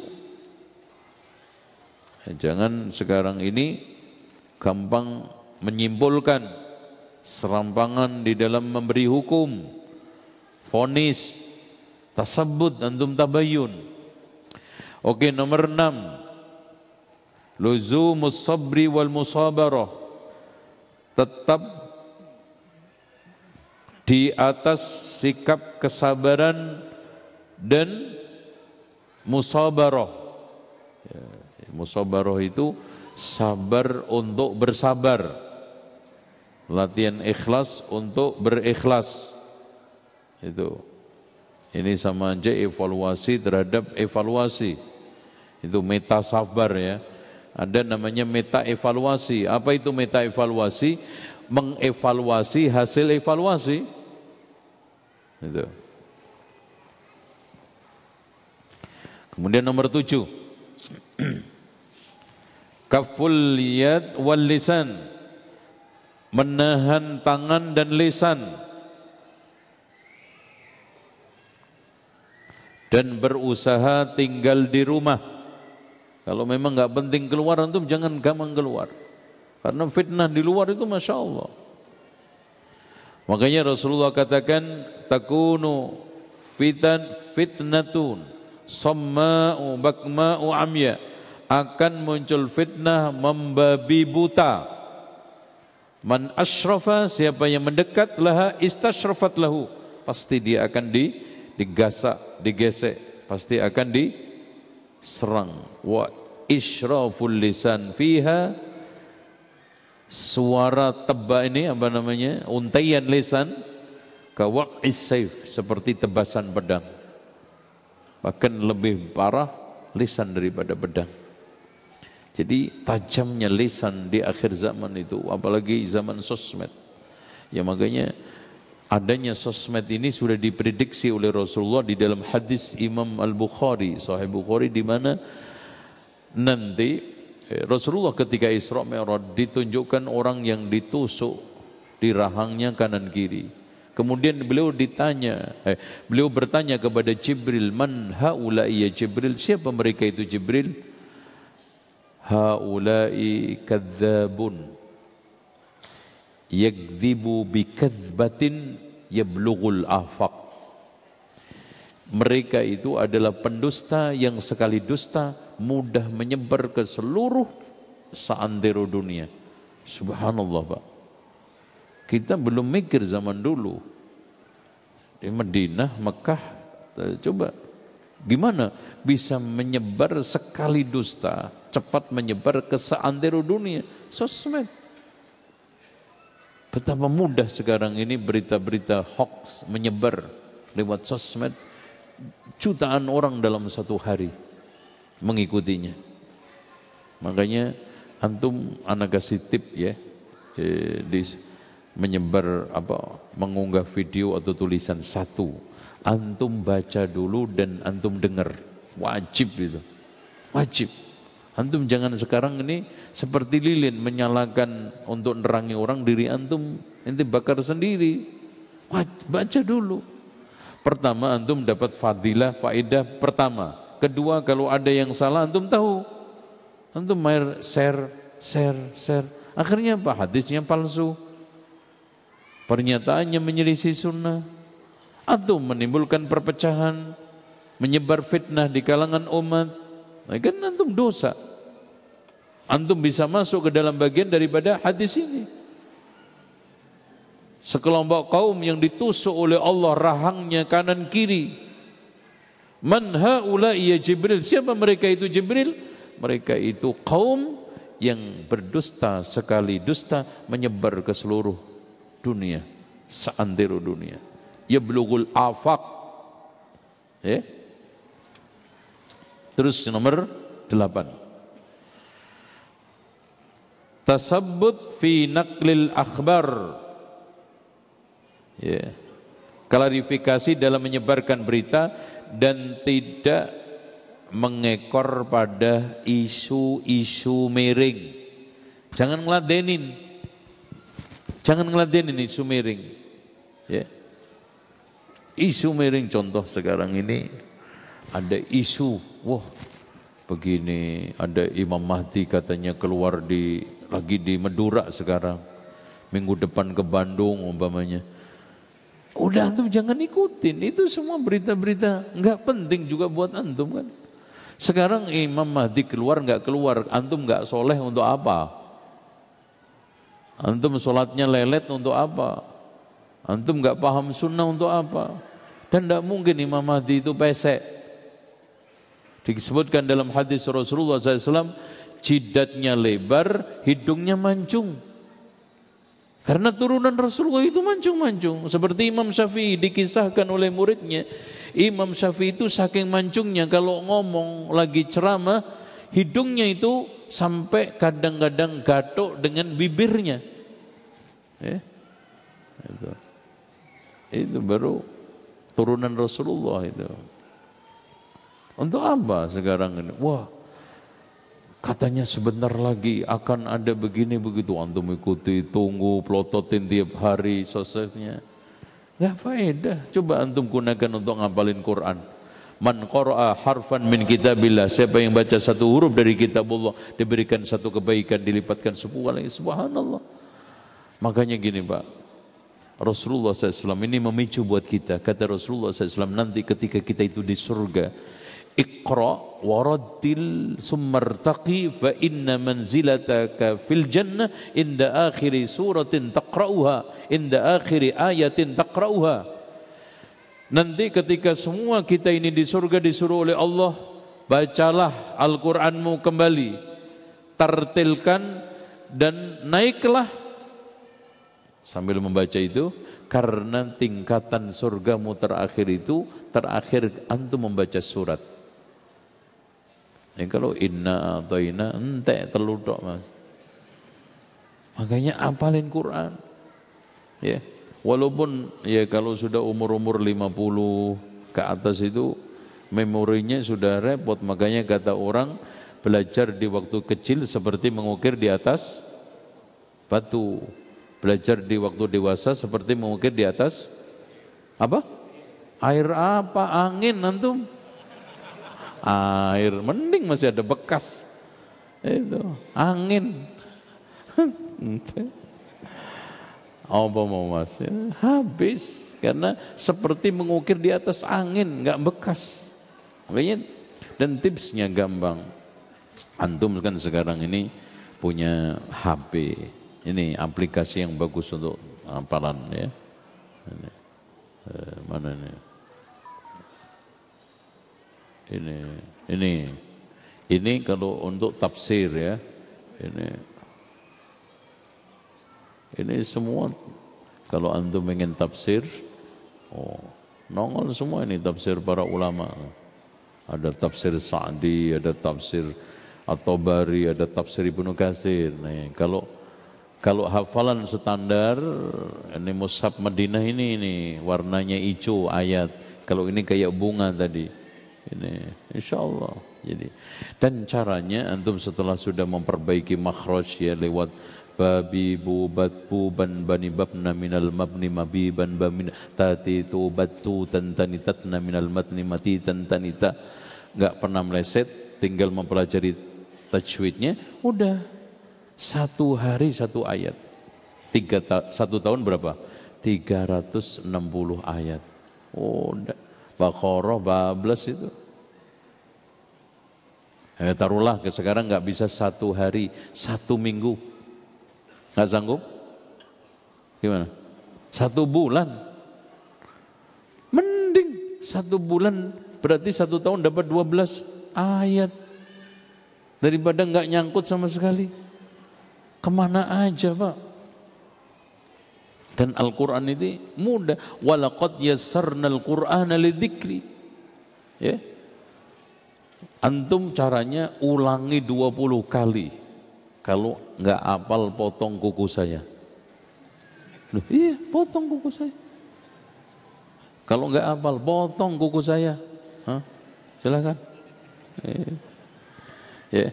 وَالنَّجْمِ إِذَا هَوَى وَالنَّجْمِ إِذَا هَوَى وَالنَّجْمِ إِذَا هَوَى وَالنَّجْمِ إِذَا هَوَى.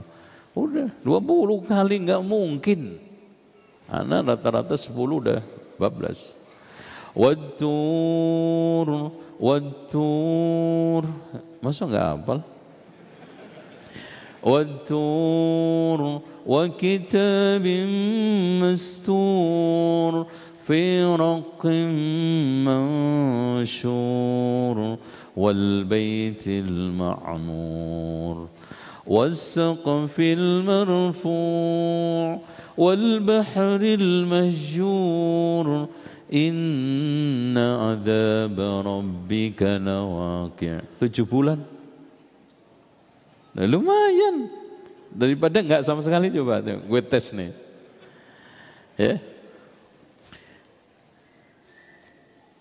وَالنَّجْمِ إِذَا هَوَى مَا ضَلَّ صَاحِبُكُمْ وَمَا غَوَى وَمَا يَنْطِقُ عَنِ الْهَوَى إِنْ هُوَ إِلَّا وَحْيٌ يُوحَى عَلَّمَهُ شَدِيدُ الْقُوَى ذُو مِرَّةٍ فَاسْتَوَى وَهُوَ بِالْأُفُقِ الْأَعْلَى.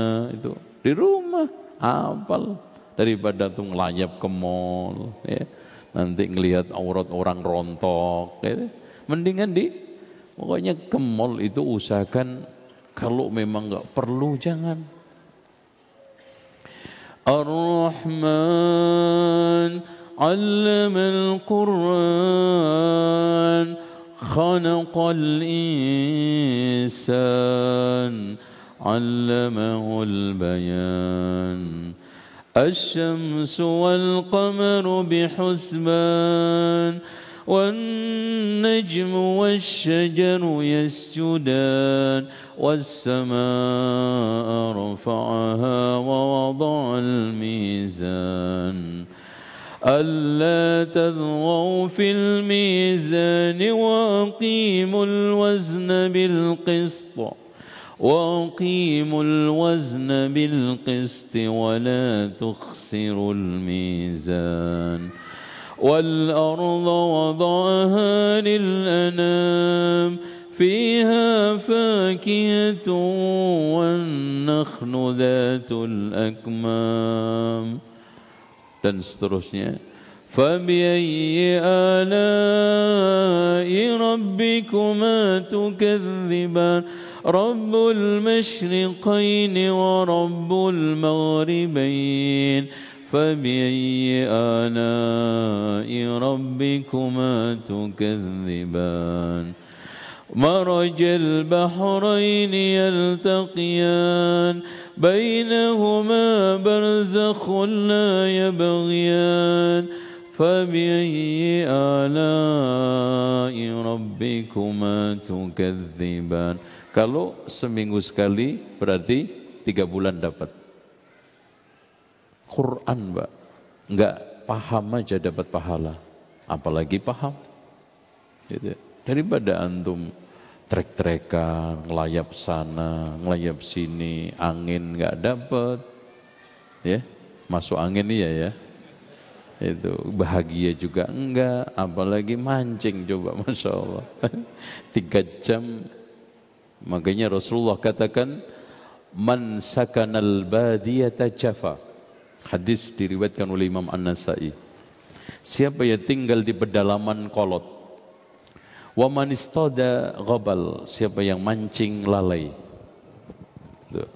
Wa man atal sultan uftutina bihi, siapa yang mendatangi pemimpin dia akan terkena fitnah. Ya kalau kita datang menasihati, kalau enggak ya sudah. Karena kita tidak wirawiri di dalam rangka untuk keduniaan kita, tetapi keakhiratan kita.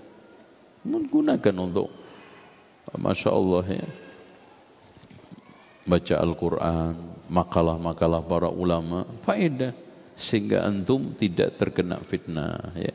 Nomor 9, menghindari fitnah dan sebab-sebabnya ya. Nomor 9, menghindari fitnah dan sebab-sebabnya. Di antaranya kita menghindari fitnah Dajjal dengan berdoa, Allahumma inni a'udzubika min adzabi jahannam wa min adzabil qabri wa min fitnatil mahya wal mamati wa min syarri fitnatid dajjal. Nomor 10, merajut ukhuwah dengan sebenar-benarnya, ukhuwah di atas sunnah, ukhuwah di atas iman, ukhuwah di atas Islam ya.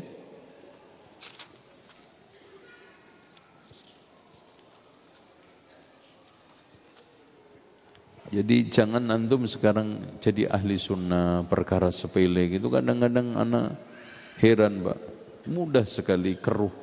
Kita ini udah ngaji, ciri orang ngaji itu kalau ada apa-apa klarifikasi, tasabbuh, tabayun, tidak gampang cegal, saling sabat, saling sodok. Bahkan di antara kita yang sudah ngaji kadang-kadang sikap mentalnya itu seperti mental kartu kredit, gesek, gasak, gosok. Gesek kartu, gasak barang, gosok dodo. Jadi kalau kartu kredit itu riba. Kalau ini temannya sendiri digesek, saudaranya sendiri digosok, teman sepengajian saling jegal, ini enggak elok, ngeri. Itu setan ya, setan mencoba untuk merusak kita. Nomor berapa? Nomor 11 ya. Hati-hati di dalam menerapkan hadis-hadis tanda kiamat. Jadi kalau antum sekarang ini menangkap nas tentang tanda-tanda kiamat, jangan mudah antum terapkan. Kadang-kadang ada hadis tentang Imam Mahdi, wah ini kayaknya dia nih Imam Mahdi. Jangan. Ada hadis tentang Dajjal, ini kayaknya dia Dajjal ini. Jangan. Itu akan memperparah fitnah. Sekarang ada hadis tentang masalah pasukan hitam, ya, berbendera hitam. Wah ini kayaknya itu yang dari Afghanistan. Ini semuanya berbahaya. Ada orang yang dengan mudah menafsiri tanda-tanda kiamat itu diterapkan pada sosok tertentu, diterapkan pada zaman tertentu tanpa konfirmasi kepada dalil-dalil yang lainnya, sehingga membingungkan bahkan merusak umat. Yang terakhir, percaya terhadap pertolongan Allah, percaya ya terhadap pertolongan Allah. Wallahu a'lam bishawab. Sekarang kita buka tanya jawab.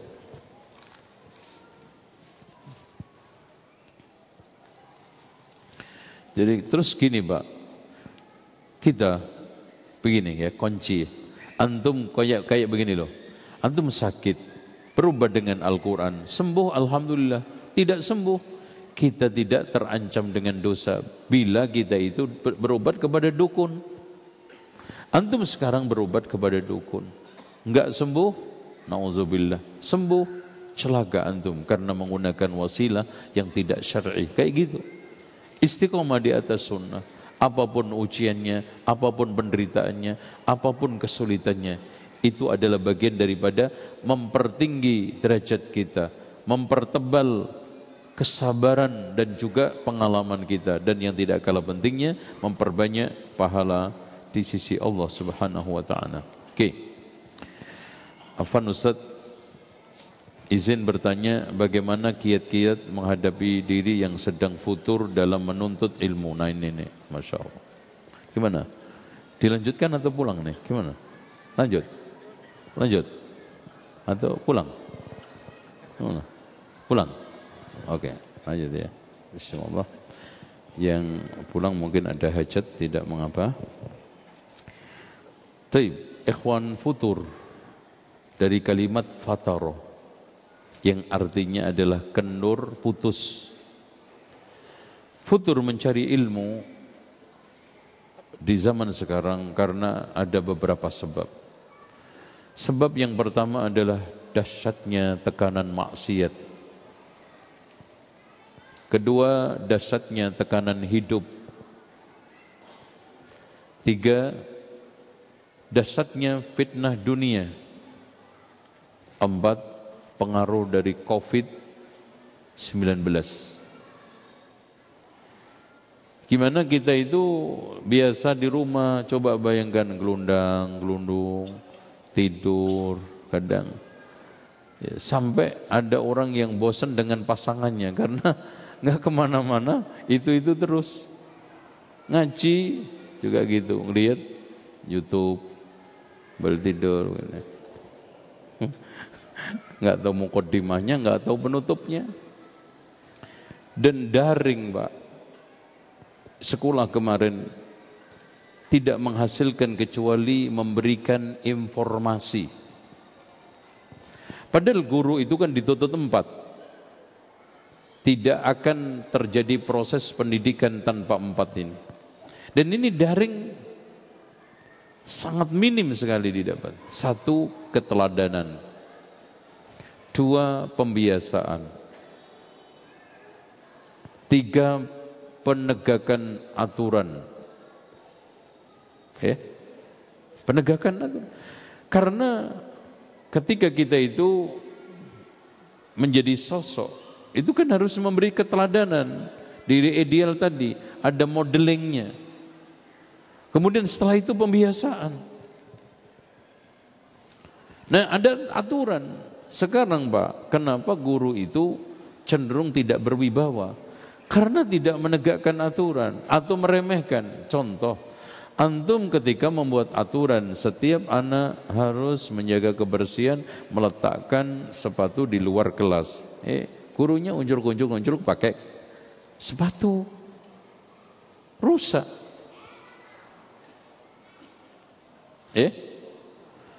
Nah, yang terakhir baru menanamkan nilai dan sikap. Itu. Nah, di sini nggak ada kemarin. Kalau nggak minim, bahkan anak itu bisa sembunyi di layar, ternyata main game. Itu sembunyi di layar, pura-pura sakit ini. Ya memang sih di mana aja kita bisa belajar tanpa sekolah, emang betul. Bahkan sekolah-sekolah yang tidak bisa mengupgrade atau bahkan kita mencoba merubah paradigma bisa hilang dan tutup. Karena sekarang orang bisa belajar tanpa sekolah. Belajar di mana aja. Anak di kebun, di sawah bisa belajar. Tapi yang didapat cuma informasi. Makanya dari sekalian, kalau sekolah Islam itu memerankan sebagai data big informasi, kalah dengan Google dan mesin pencari. Kalau guru hanya sekarang datang untuk mengajar, kalah sama Google. Coba sekarang siapa yang bisa angkat tangan? Sebutin anak kasih hadiah 500.000. Angkat tangan. 500.000. Sebutkan jembatan terpanjang di dunia. Sebutkan jumlah sapi di Indonesia. Enggak bakal, tapi tanya sama Google. Tahu dia. Jumlah sapi yang sedang dipelihara oleh Menteri Kementerian peternakan. Tahu dia, Google. Jumlah sekolah di seluruh Indonesia, yang pesantren berapa, yang full day boarding, Google. Lebih hebat. Yang tidak bisa dilakukan Google dan robot 4 tadi. Kalau sekolah, makanya harapan terbesar sekolah masa depan itu pesantren. Nggak ada lagi. Kalau hanya menjadi pusat informasi, tutup. Ngapain saya sekolah? Saya nanya kamus bahasa di Google ada, ngapain? Guru saya juga kalau ditanya AU, mendingan nanya sama Google. Google, apa artinya umpamanya profesi? Oh, ditunjukin sama Google, profesi bahasa Latin, ini asal usulnya mana, udah semua, bahasa apapun. Makanya harus merubah paradigma, menjadikan sekolah itu relevan dengan tuntutan masa depan, bukan hanya bisa link and match untuk kehidupan industri 4.0, tetapi relevan untuk masa yang akan datang. Kenapa? Karena perubahan zaman itu cepat, tuntutan kehidupan itu sangat pragmatis, cepat. Makanya sekolah kalau gitu-gitu aja ditinggal oleh zaman. Terus kemudian obat futur. 1, antum berzikir kepada Allah dengan doa. Allahumma inni abduka wa ibnu abdika wa ibnu ammatika nasiyati biyadika adlun fi qada'uka madin fi hukmuka, dan seterusnya. Kemudian antum harus bersama orang-orang yang istiqomah. Cari teman yang istiqomah. Jangan bergaul sama orang-orang yang futur. Wah, Futur ketemu futur, 0 tambah 0 berapa? Terus kemudian yang ketiga, antum harus terus bersama kajian-kajian yang menghidupkan hati antum. Terus baca Al-Quran bersama perenungannya. Karena Al-Quran itu Masya Allah dahsyat, menghidupkan hati, ya, membangkitkan sesuatu yang sekarang ini lemah. Terus yang kelima, ingat kematian. Umur antum bisa selangkah lebih maju. Karena umur kita nggak ngerti.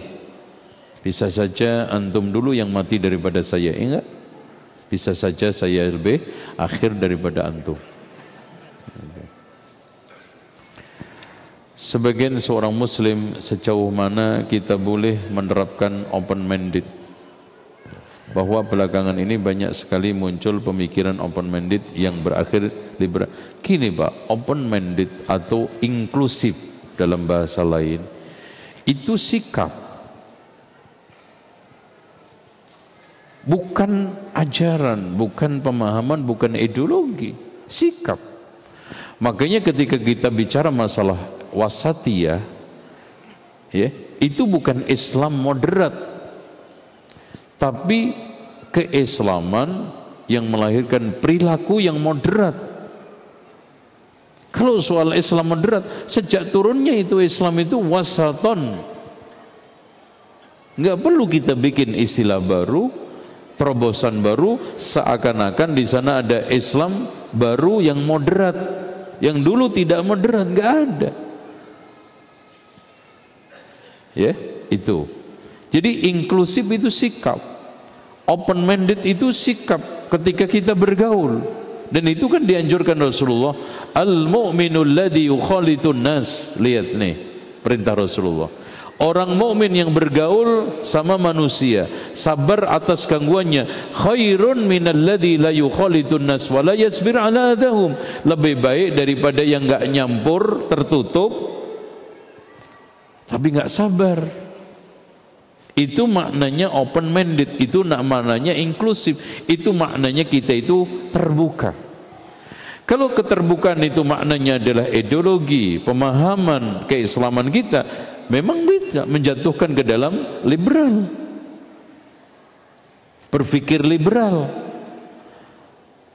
Makanya moderasi beragama itu harus kita patokin dengan patokan 3. Tidak melahirkan liberal dan apa? Liberal dan subhanallah, lupa ada istilah yang mengumpulkan semua kearifan lokal itu Pak. Ada yang ngingetin saya Pak? Ada yang ngingetin saya? Semua ajaran dikumpulkan. Apa? Selain liberal, inklusif? Hah? Apa? Enggak, bukan. Ya udah, pertemuan yang akan datang aja deh. Ya. Jadi yang kedua, tidak melahirkan ideologi baru. Yang ketiga, tidak dipolitisasi. Itu aja.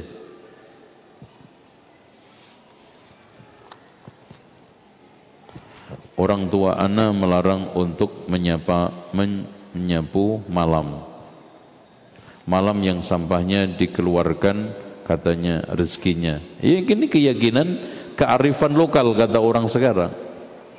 Ya. Kita nyapu kapan aja ada waktu. Dan nyapu itu adalah kebersihan, bukan membuang rezeki. Membuang rezeki itu ya merokok, itu membuang rezeki. Jelas itu. Terus apa lagi? Judi, buang rezeki. Terus apa lagi? Jadi sekarang nyapu itu bahkan mendatangkan kenyamanan, kebersihan, sementara Rasulullah mengatakan innallaha jamilun yuhibbul jamal. Allah itu indah, mencintai keindahan.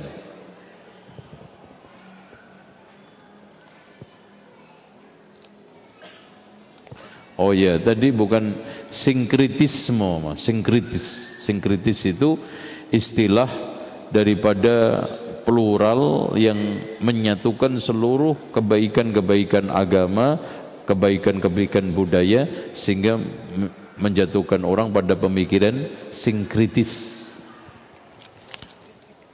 Habis.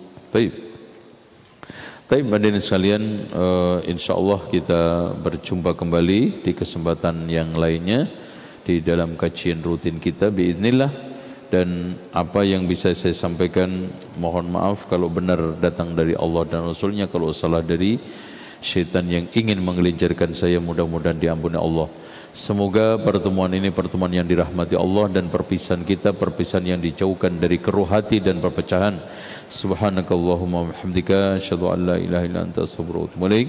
Assalamualaikum warahmatullahi wabarakatuh.